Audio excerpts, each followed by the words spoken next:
Sobat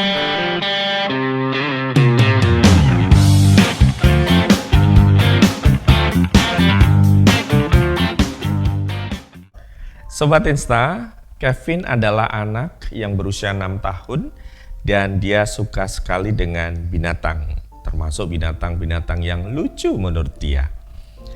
Pada suatu hari dia melihat seekor kupu-kupu yang sedang berjuang keluar dari kepompong. Dan dia terus melihat dari proses demi proses yang dilalui atau dialami oleh kupu-kupu itu. Dan dengan lubang yang kecil dalam kepompong itu, kupu-kupu itu berusaha berjuang untuk bisa keluar.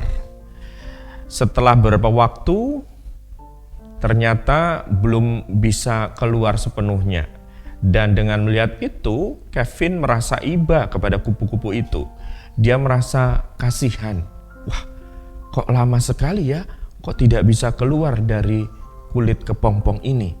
Wah, saya akan membantunya lah supaya dia segera keluar. Lalu si Kevin merobek kulit kepompong itu dan menarik kupu-kupu itu keluar dari kepompong. Kemudian waktu berjalan dan kupu-kupu itu bertumbuh memang menjadi lebih besar, tetapi sayapnya tetap kecil. Dan parahnya adalah meskipun kupu-kupu itu sudah bertumbuh dewasa, tapi dia tidak bisa terbang karena sayapnya terlalu kecil. Kupu-kupu itu hanya merangkak. Dan ini membuat si Kevin jadi bertanya-tanya, loh kenapa? Kok dia tidak bisa terbang? Kok sayapnya tidak bisa membesar? Sobat Insta semuanya, memang ini adalah proses dari kupu-kupu. Tuhan memproses binatang kupu-kupu itu harusnya secara alami. Jadi sampai dia berjuang sendiri, bisa keluar sendiri tanpa dibantu oleh manusia. Karena ketika dalam proses itu, maka cairan akan masuk ke dalam tubuh dan cairan akan masuk ke dalam sayap-sayap dari kupu ini, sehingga itu akan menjadi bahan untuk pertumbuhannya dia. Tetapi karena waktu itu Kevin merobek itu, sehingga terjadi penghentian dari proses itu yang seharusnya. Nah, akhirnya memang kupu-kupu itu tidak bisa bertumbuh secara normal. Sobat Insta semuanya, Filipi 1 ayat 27 berkata, hanya hendaklah hidupmu berpadanan dengan Injil Kristus, supaya apabila aku datang, aku dapat melihat, dan apabila aku tidak datang, aku mendengar bahwa kamu teguh berdiri dalam satu roh dan sehati sejiwa berjuang untuk iman yang timbul dari berita Injil. Rasul Paulus sangat merindukan jemaat Filipi dan dia terus berdoa kepada Tuhan supaya ketika nanti suatu saat diberikan kesempatan untuk bertemu, maka dia bisa melihat bagaimana pertumbuhan proses pendewasaan dari jemaat Filipi yang semakin hari tentunya harus bertumbuh menjadi dewasa. Kalau misalnya dia tidak sempat bertemu, maka dia merindukan bisa mendengar kabar dari jemaat Filipi yang sudah mengalami proses pembentukan daripada Tuhan, sehingga dari bayi rohani menjadi orang-orang yang dewasa secara rohani. Dan itu harus dialami oleh setiap jemaat Filipi. Tentu juga ini berlaku untuk kita, Sobat Insta semuanya.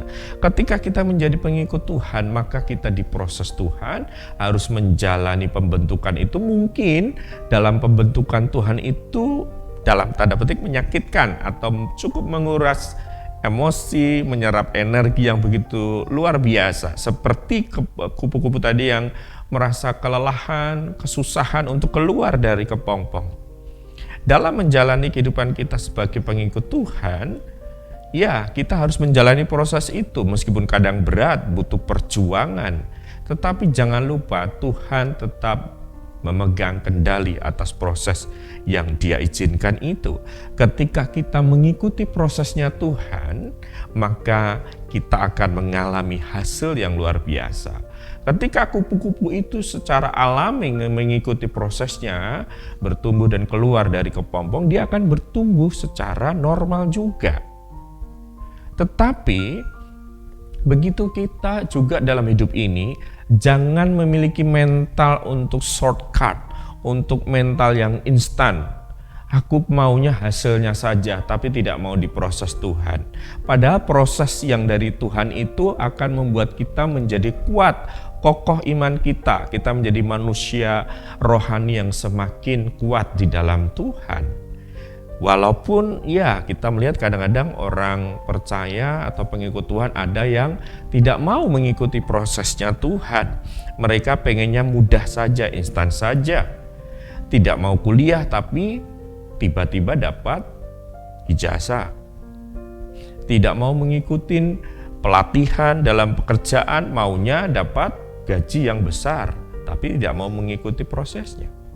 Ini sama saja adalah orang-orang yang di dunia luar sama aja. Lalu apa bedanya dengan orang pengikut Tuhan, orang-orang percaya? Maka jangan mau terjebak oleh budaya instan, budaya-budaya yang tidak mau bekerja keras, tidak mau berjuang, maunya enak-enak saja, tetapi tiba-tiba dapat sesuatu. Enggak, semuanya itu ada prosesnya.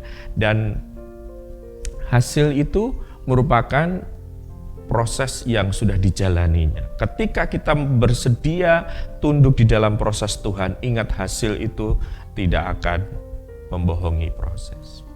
Ya.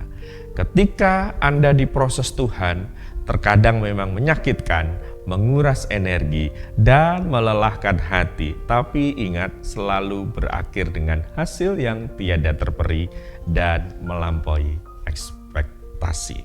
Karena itu, tunduklah di dalam proses Tuhan. Jangan cari jalan pintas, jangan shortcut. Ingat, proses Tuhan itu selalu ada hasil yang luar biasa. Semangat selalu, Tuhan memberkati, dan salam inspirasi untuk kita.